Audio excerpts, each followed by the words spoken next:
Hello my dear friends, welcome back to the channel. हम लोग के चल रहा था वैल्यूएशन ऑफ शेयर। आज बात करने वाले हैं फेयर वैल्यू मेथड।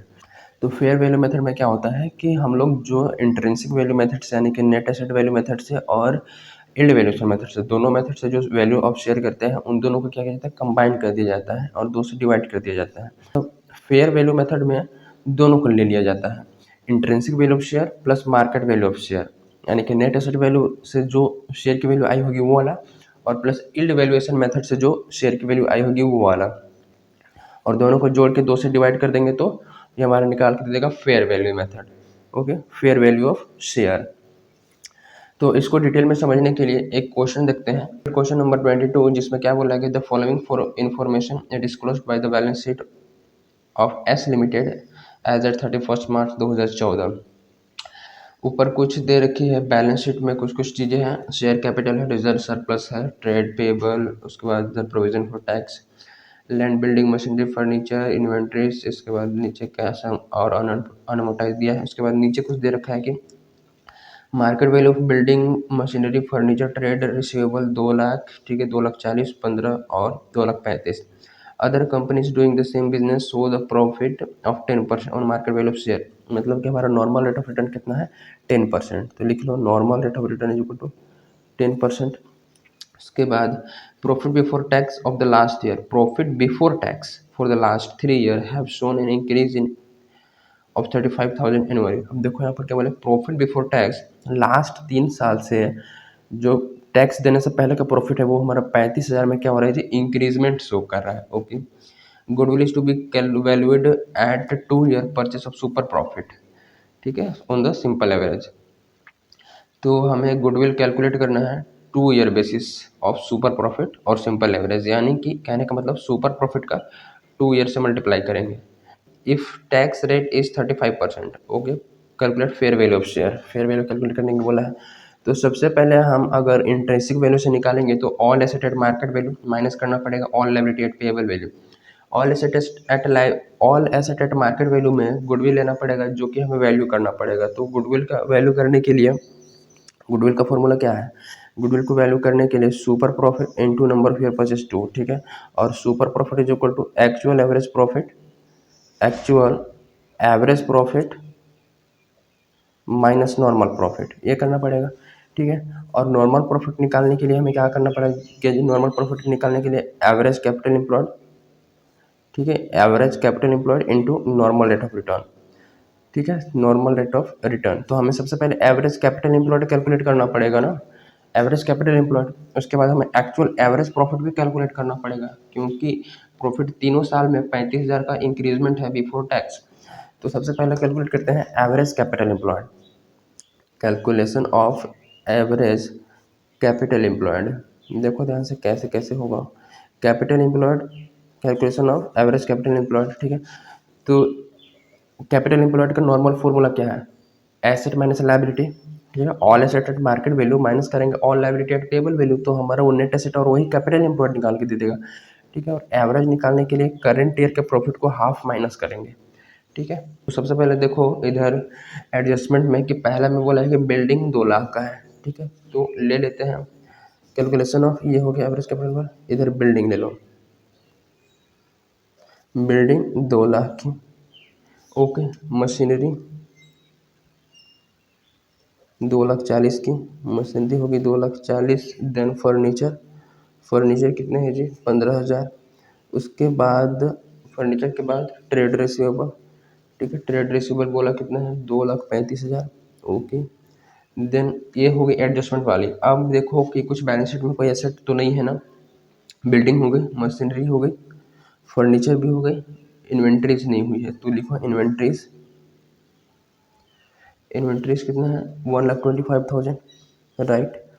उसके बाद ट्रेड रिसीवेबल हो चुका है, कैश ले लो 10,000, ठीक है, कैश ले लो कितना, 10,000। और कोई एसेट है नहीं, अनअमोटाइज को छोड़ देना है, ठीक है। तो total asset at market value कितना हो जाएगा, let suppose look at here, 2 lakh plus 2,40,000 plus 15,000 plus कर लेंगे 2,35,000 प्लस कर लेंगे 1,25,000, ऐड कर लेंगे 10,000, ठीक है, इट बिकम्स 8,25,000, ओके।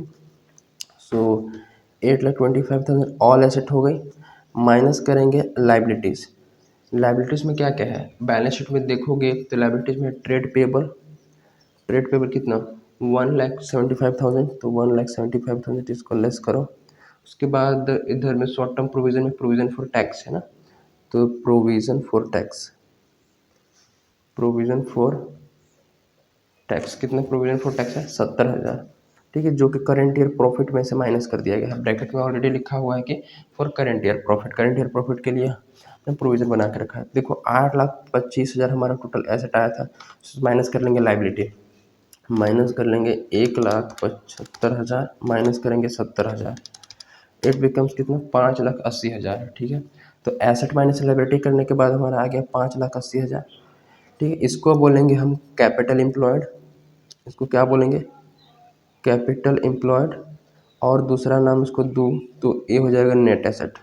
ठीक है, net asset available for share holder 5,80,000। अब हम निकालेंगे एवरेज कैपिटल एम्प्लॉयड निकालने के लिए 5,80,000 में से माइनस कर लेंगे half of current year profit. Current year profit कितना है जी 1,30,000। ब्रैकेट में वहाँ देखोगे बैलेंस शीट में, तो ब्रैकेट में लिखा है statement of profit and loss including 1,30,000 for current year profit after tax देने के बाद 1,30,000 प्रॉफिट है। ठीक राइट, 1,30,000 करंट ईयर प्रॉफिट, इसका अगर हाफ कर लेंगे तो कितना हो जाएगा, देखो 1,30,000 डिवाइड बाय 2 65,000। तो 65,000 हमें क्या करना पड़ेगा, माइनस करना पड़ेगा, तो एवरेज निकल के आ जाएगा। तो 5,80,000 से माइनस कर देंगे कितना 65,000, इट बिकम्स 5,15,000। तो 5,15,000 हमारा क्या आ जाएगा एवरेज कैपिटल एम्प्लॉयड, ये आ गया हमारा एवरेज कैपिटल एम्प्लॉयड। ठीक है, अब निकाल सकते हैं हम नॉर्मल प्रॉफिट इजली। देखो नॉर्मल प्रॉफिट निकल जाएगा क्या, average capital employed into normal rate of return. तो 5,15,000 into 10% normal rate of return था। ठीक है, एज क्वेश्चन पॉइंट नंबर किसमें सेकंड में बोला है, तो ये हो जाएगा 5,15,000 का 10%, यानी कि 51,500। राइट, ये हमारा क्या है कि नॉर्मल प्रॉफिट करेक्ट है। अब हम लोग निकालते हैं calculation of actual average profit हमें कैलकुलेट करना है। तो दूसरा हमें लिखो कैलकुलेशन ऑफ एवरेज प्रॉफिट। अब देखो पॉइंट नंबर थर्ड में क्या बोला है कि प्रॉफिट बिफोर टैक्स, और हमारा करेंट ईयर का प्रॉफिट है आफ्टर टैक्स 1,30,000। तो इसको हमें बिफोर टैक्स में कन्वर्ट करना पड़ेगा, यानी कि अगर हम 3 साल का एवरेज प्रॉफिट ले तो उसके लिए हमें चाहिए बिफोर टैक्स, क्योंकि बिफोर टैक्स में 35,000 इंक्रीजमेंट है। राइट, तो करंट ईयर का प्रॉफिट में से टैक्स जो प्रोविजन बनाया गया है वो 70,000। देखोगे तो शॉर्ट टर्म प्रोविजन में अदर करंट लायबिलिटीज में प्रोविजन फॉर टैक्स है फॉर करंट ईयर प्रॉफिट के लिए 70,000 का क्या बनाया गया जी प्रोविजन बनाया गया है। तो 70,000 ऑलरेडी 1,30,000 से माइनस कर दिया गया होगा करंट ईयर के प्रॉफिट से। So the profit before tax कितना 2013-14 करंट ईयर है, तो 1,30,000 तो उसका प्रॉफिट आफ्टर टैक्स हो जाएगा ना, प्रोविजन बना दिया है तो टैक्स माइनस कर दिया गया होगा, प्लस कर लेंगे 70,000 प्रॉफिट बिफोर टैक्स, ये हो जाएगा 2,00,000। ठीक है, प्रॉफिट बिफोर टैक्स 2,00,000 आ गया हमारा करंट ईयर का। अब 35,000 हर एक साल इंक्रीजमेंट हुआ होगा, यानी कि 35,000 पिछले साल कम रहा होगा, फिर उसके पिछले ईयर 35,000 कम रहा होगा, तब ना 35,000 फिर बढ़ा तब 2,00,000 पहुंचा है। तो 2012-13 का प्रॉफिट में से देखो 2,12,13 का प्रॉफिट कितना रहा होगा, 2,00,000 में से 35,000 माइनस कर लेंगे तो कितना आ जाएगा, रुको ठीक है 2,00,000 माइनस कर लेंगे 35,000, इट बिकम्स 1,65,000। इसको समझना ज़रा कैसे कैसे हुआ 1,65,000। देन 2011-12 का प्रॉफिट अगर देखोगे तो 1,65,000 माइनस 35,000, तो ये हो जाएगा 1,65,000 माइनस 35,000, इट बिकम्स 1,30,000। अब देखो ध्यान से, मेरे कहने का मतलब ये है कि 2011-12 में 1,30,000 का प्रॉफिट हुई होगी, तो उसके बाद 35,000 का बढ़ गया तो 1,65,000 पहुंच गया, उसके बाद फिर 35,000 बढ़ गया तो 2,00,000 पहुंच गया। तो इस टाइप से हर एक साल क्या हुआ 35,000 का इंक्रीजमेंट हुआ है। राइट। इंक्रीज एनुअली बोला है ना, तो एनुअली मतलब हर एक साल 35,000, तो इस टाइप से हर एक साल 35,000 बढ़ रहा होगा प्रॉफिट बिफोर टैक्स। तो इसको अगर जोड़ लेंगे तो टोटल प्रॉफिट कितना आ जाएगा हमारा, इसको अगर जोड़ लेते हैं तो हमारा टोटल प्रॉफिट देखो 2 लाख, प्लस कर लेंगे 1,65,000, ऐड कर लेंगे 1,30,000, इट बिकम्स 4,95,000। ये हमारा टोटल प्रॉफिट आ गया। अब हमें निकालना है एवरेज प्रॉफिट। एवरेज प्रॉफिट से हम टैक्स माइनस करेंगे, जो कि टैक्स रेट 35% है, equal to average profit. Average profit 4,95,000 divided by 3, तो ये आ जाएगा, डिवाइड करेंगे 3 से तो 1,65,000। 1,65,000 हमारा क्या आ जाएगा एवरेज प्रॉफिट। अब average profit after tax minus करेंगे टैक्स, टैक्स तो देना पड़ेगा ना, टैक्स तो देना पड़ेगा ना, टैक्स कितना 35%, तो माइनस कर लो इसमें से tax. Average profit before tax ये आ गया हमारा, ठीक है। अब एवरेज प्रॉफिट आफ्टर टैक्स चाहिए हमें, राइट। तब ना कैलकुलेट करेंगे, एक्चुअल एवरेज प्रॉफिट निकल के आएगा हमारा, एक्चुअल एवरेज प्रॉफिट टैक्स देने के बाद कितना हमारा एक्चुअल बचता है, तो माइनस कर लेंगे टैक्स, तो इनटू कितना होगा 35% ना, यानी कि 57,750, राइट। तो 57,750 यहाँ से माइनस करो, तो इसको अगर माइनस करोगे तो 1,65,000 में से 1,65,000 माइनस कर लें कितना 57,750, इट बिकम्स 1,07,250, 1,07,250। ये हमारा क्या आ जाएगा जी, actual average profit, right. Actual average profit after tax, ठीक है। एवरेज प्रॉफिट आफ्टर टैक्स आ गया ये। उसके बाद अब देखो क्या करेंगे, हम सुपर प्रॉफिट निकालेंगे। सुपर प्रॉफिट कैसे निकलेगा, actual average profit, right, actual average profit minus करेंगे नॉर्मल प्रॉफिट, यही फॉर्मूला था ना सुपर प्रॉफिट का। एक्चुअल एवरेज प्रॉफिट 1,07,250 माइनस करेंगे नॉर्मल प्रॉफिट, हमने कितना कैलकुलेट किया जी 51,500, राइट। तो 51,500 यहाँ से माइनस करो, तो देखो 1,07,250 में से माइनस कर देंगे 51,500, 51,500, इट बिकम्स कितना 55,750। तो ये आ गया हमारा 55,750 हमारा सुपर प्रॉफिट। अब कैलकुलेट कर लेते हैं गुडविल। तो जब गुडविल कैलकुलेट करेंगे, गुडविल इज इक्वल टू क्या होगा सुपर प्रॉफिट इंटू 2, तो सुपर प्रॉफिट कितना आ गया हमारा, सुपर प्रॉफिट आया था 55,750 इंटू 2 कर लेंगे, तो 55,750 मल्टीप्लाई करेंगे 2 से, तो ये आ जाएगा कितना 1,11,500, 1,11,500, ठीक है। अब हम कैलकुलेट करेंगे इंट्रिंसिक वैल्यू ऑफ शेयर, यानी कि calculation of value per share, ठीक है, by net asset method. Net asset method देखो ध्यान से, नेट एसेट आया कितना था, नेट एसेट आया था हमारा कितना, यहाँ देखोगे तो हमने एसेट माइनस लाइबिलिटी करके नेट एसेट निकाला था 5,80,000, राइट। तो 5,80,000 नेट एसेट में लिखो, लेकिन उसमें जो एक जो एसेट था गुडविल वो इंक्लूड नहीं था, तो गुडविल को ऐड कर लेंगे 1,11,500। अब आ जाएगा total net asset available for equity share holder, right, क्योंकि इसमें प्रेफरेंस शेयर तो है नहीं, तो 5,80,000 प्लस कर लेंगे 1,11,500 is equal to 6,91,500, 6,91,500 total net asset, क्या आ गया टोटल नेट एसेट, राइट।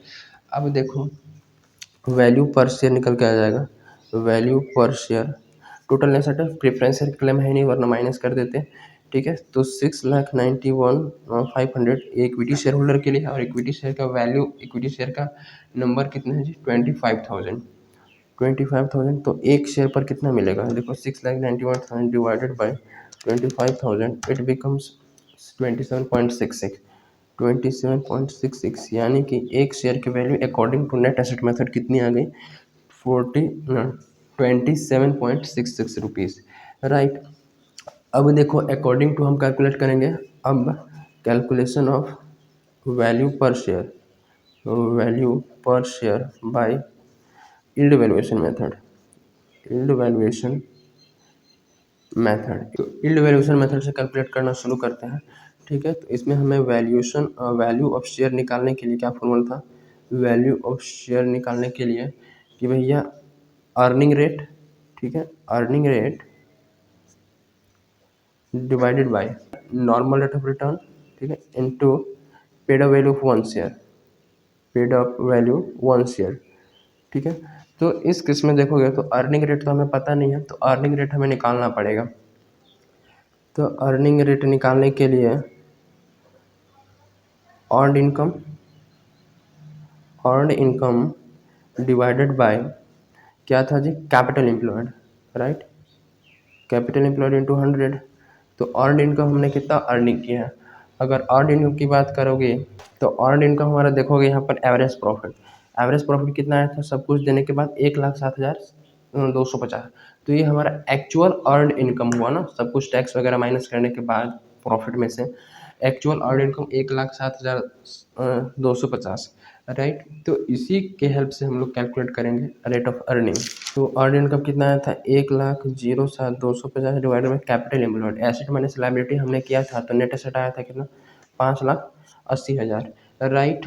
और उसमें हमने गुडविल को छोड़ा था, तो गुडविल ऐड करने के बाद 6,91,500 आ गया था। तो ये हमारा क्या आ गया, टोटल नेट एसेट, यानी कि टोटल हमारा कैपिटल एम्प्लॉयड, ठीक है। तो कैपिटल एम्प्लॉयड हम 691,500 लेंगे, क्योंकि capital employed asset minus liability होता है। तो एसेट माइनस लायबिलिटी हमने किया, तो एसेट तो 5,80,000, लेकिन उसमें एक गुडविल छोड़ दिए थे एक एसेट को, तो गुडविल कैलकुलेट करने के बाद एक एसेट है 1,11,500, तो 1,11,500 हम उसमें ऐड करने के बाद 691,500, यानी कि टोटल कैपिटल एम्प्लॉयड आ गया हमारा एक्चुअल में इंटू 100। तो इस इट बिकम्स हो जाएगा हमारा रेट ऑफ अर्निंग 1,00,000, देखो यहाँ 1,07,250 डिवाइडेड बाय 691,500 इंटू अगर 100 कर दें तो 15.50, राइट, यानी कि 50.509% आया था। अब निकाल लेते हैं वैल्यू ऑफ शेयर, ठीक है। हमारा 15.509 आया था ना, 509 divided by normal rate of return कितना है जी, नॉर्मल रेट ऑफ रिटर्न 10, और एक शेयर की वैल्यू भी कितनी है 10, तो 10 से तो 10 ये कट गया, राइट। तो हमारा कितना आ गया 15.509, और वी कैन राइट दैट 15.51, ठीक है। ये एक शेयर की वैल्यू आ गई according to yield valuation method में रेट ऑफ अर्निंग के हिसाब से, ठीक है। अब कैलकुलेट करते हैं फेयर वैल्यू, कौन सा, फेयर वैल्यू ऑफ शेयर। तो फेयर वैल्यू निकालने के लिए इंट्रिंसिक वैल्यू, यानी कि value according to net asset method, intrinsic value plus करेंगे मार्केट वैल्यू डिवाइडेड बाय 2। तो हमारा नेट एसेट मेथड से हमारा 27.66 आया था, तो 27.66 प्लस करेंगे इसमें से 15.51 डिवाइडेड बाय 2, तो it becomes, look at here, 27.66 plus कर लेंगे 15.51 equal to 43.17 divided by 2, it becomes, अगर इसको 2 से डिवाइड कर दिया जाए तो ये हो जाए कितना 21.585, राइट। तो ये निकल के आ गया हमारा fair value of share, fair value of share 21.5। तो बेसिकली हमने किया क्या, बेसिकली हमने कुछ नहीं किया है, सिंपल अगर बात करूँ तो क्वेश्चन थोड़ा सा टेढ़ा था, बस लैंग्वेज पकड़ के चलोगे और आराम से करना, राइट, आराम से करोगे तो बिल्कुल हो जाएगा। बेसिकली हमें दिक्कत कहाँ आएगी, कैलकुलेशन ऑफ एवरेज प्रॉफिट, जो कि प्रॉफिट बिफोर टैक्स था 3 ईयर का, तो हमें करंट ईयर के प्रॉफिट को बिफोर टैक्स में कन्वर्ट कर लेना है। उसके बाद 3 साल में 35,000 इंक्रीजमेंट हुआ है, तो उसको क्या करेंगे 35,000 लेस कर देंगे करंट ईयर से, तो वो निकल के आ जाएगा। उसके बाद एवरेज निकलने के बाद हमें टैक्स फिर से माइनस कर देना है जो रेट है, ठीक है, तो वो हमारा निकाल के दे देगा। और बेसिकली कुछ नहीं है, सिंपल। और इंट्रिंसिक वैल्यू तो इजीली निकाल ही सकते हो। गुडविल वैल्यूएशन में सुपर प्रॉफिट से था तो ओल्ड एसेट माइनस, तो actual average profit minus normal निकालने के लिए कैपिटल एम्प्लॉयड का एवरेज करना पड़ा, राइट। सो इस टाइप से रहा हमारा related to fair value method. तो एक और प्रैक्टिकल क्वेश्चन देखेंगे related to fair value method, बहुत इंपॉर्टेंट क्वेश्चन है, ठीक है। सो मिलते हैं in the next video, till then keep learning, thank you.